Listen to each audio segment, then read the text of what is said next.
Hey, it's the Holistic Travel Nurse. I have done a blog post. I have done a YouTube video. Actually not talked about it in my podcast, so this will be the first time, where I'm going to talk a little bit about ECOG and one component of it. Just one component of it. You can go look at my blog post, which will be in the link for that video in the show notes. So where I talk about the review of that. A long time ago I did that. But slippery elm bark, because I am giving this to a friend. I want people to understand this particular herb, and I'm going to share with you this cool book. And this one is The Miracle Food Cures from the Bible. So there's my reference, and I have another book on herbs right here also. But the elm is, the scholars believe they said it was from Abraham and the three angels, and they quote Genesis 37:25. Slippery elm has no reported ill effects. So if you have stomach issues, would this be a thing maybe to try? Maybe you have to do the research.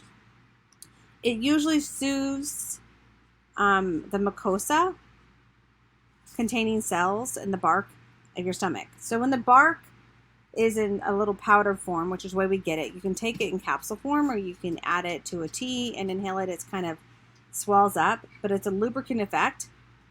It's also been like they've used it to cover, this book says it's been used to cover wounds and in history's past, which is probably the case. It was good for ulcers, colitis, gastritis, all those symptoms, that helping even boils on the head, it said. Slippery elm's reputation for speeding the healing broken bones is a legend dating back to the 1st century. The story is told by a Caldwell from Missouri, and attacked by bandits in the 1800s. These settlers were shot and wounded. The young boy had an injured hip, and his mother prayed for help. It was told her to carefully wash out the dirt in open wound, then get some roots and barks of the slippery elm tree and help put it on the wound. And you think back in the 1800s, even this is Bible age time, we've been using natural remedies long before we've been using any pharmaceutical remedies to aid in healing and all sorts of elements. If you look into the father of medicine, Hippocrates is dead. So why did we stray from it? You got it. Money. It's always about money. Okay, slippery elm shows the promising to treat heart attacks with wide range of inflammatory diseases. Interesting. That's because slippery elm contains a protein called CR1, complementary receptor 1, that limits damage in the heart attack in lab animals. Okay, there's no other studies. This is what the book says. In those treated with CR1, the areas of damage were more than 30% less likely in animals to treated without. I've used slippery elm in cleaning. I would, or in a tea. It's best to put it in a smoothie, in my opinion, if you get it organic and buy it in a powder. I've not used it for that reason. And you also can find it for many other things that it has been used for in past. It's still unproven when it comes to the Renee Cassie or the ECOG, and it's used in that one. It's one of those herbs that were used in the tea. And there's so much said about that. This book goes really into that history of that, which is really cool, because there is just history. It's just what was you found as the source at that time. In this other book, it talks about using slippery elm bark and combining it with marshmallow root in a capsule form and aiding for digestive issues. It seems it's not, there's no studies. This is literally just what I'm sharing with you and reading and exposing and things that I've used. Is it something I use all the time? But is this full killing? We've gone far from it, of course, in our modern day. But it's still kind of interesting to think about that, because it was been used way longer than before pharmaceutical medications. And it shows forth that there really hasn't been any side effects. So, I don't know. Tell me if you've used slippery elm in the comments, or post it, like hashtag it, and then hashtag me on Insta and tell me how you use your slippery elm, and if you used it and if it really helped you. If you've actually done the Ecioc tea, which is this whole series of sheep willow, burdock root, all these different herbs, Turkish rhubarb, which is long been known to be a laxative. So if you hear my dogs in the background, they decide to play. It's really hard to go in another room and do this video. We are just, on a side note, we just took out the carpet in my office, and we don't have everything quite back together with my office, and I usually kind of go in there and close the door. It was really cool to take out the carpet and replace the floor. If you're very interested, I will share that on my YouTube channel. I'm so glad they're making newer RVs with no carpet in them. Trying to do it ourselves. But anyways, slippery elm bark and digestive. It's just one of the things. Just one of the things. If you have digestive problems, it's just one of the little things. Besides that, it is so much about your diet and so much about eliminating and doing the elimination diet and seeing maybe if you have irritable foods that are causing stomachs to swell, indigestion, GERD, upset stomach. Always get tested for H. pylori and look and see if you have it. And work with your naturopath doctor or holistic healthcare practitioner on that basis. You hear growling in the background. It's hilarious. They're all playing over a toy.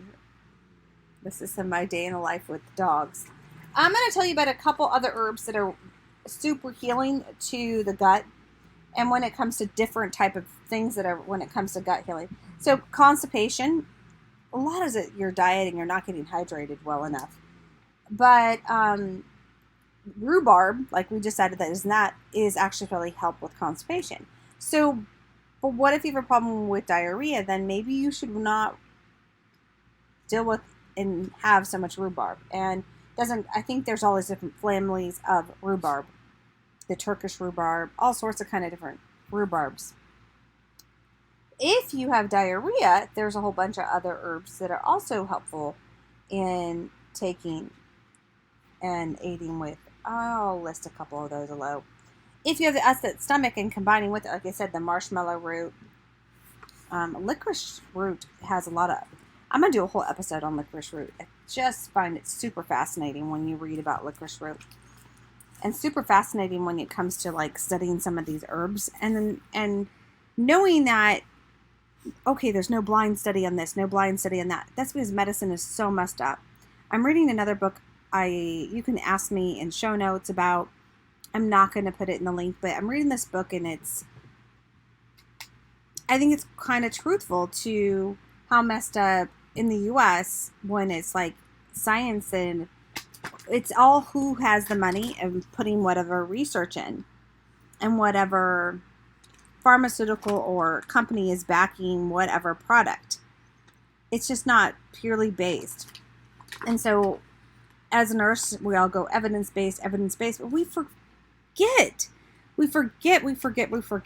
that years ago, 1800s, 1700s, natives in many different cultures across the world were using plant-based medicine. When they had elements, they would make teas, they would make herbs, they would do certain things to aid with healing. We strayed so far from it. And not saying pharmaceuticals are completely bad, but I'm saying if you live in the U.S. or any place where the U.S. is one of them. I don't think other countries even allow it. I'm talking to my friends that live in other countries where you have Big Pharma just advertises a pill for everything. And they want you to be on a drug for everything. And like the average 45 to 65-year-old adult in the U.S. is on a prescription medication, at least 2 or 3. It's really hard to find anyone who isn't. And I'm not saying they're bad. I'm just saying it's an interesting concept that we live in, that we've strayed so far from that. And we also forgot that, food is thy medicine. And there are so much we can do naturally in aiding and healing and making our bodies feel better and having our bodies function as they should be. They're incredible organisms, and they work synergistically with all these trillions of cells in our body to bring that wonderful balance of homeostasis. We get in the way with that with toxins, in our mind, body, and around us. We get in the way with it with chemicals and foods that are addicting to our brain, including sugar. Addicting. We have no wonder obesity is a problem, because these foods are addicting and they don't care about you. The big companies don't care about you. I'm going to have more episodes where I have some other people talk about that. I look forward to sharing those. But this one is courtesy of Slippery Elm Bark. And this is also sponsored. Let's just talk about my little sponsorship here. This is sponsored by my friend's podcast. And she has a calling in her life to be helping moms and dads and parents out there and talking about the hard things of being a parent, especially being a parent now with these little phone devices and social media. And you're competing with that and as a mom.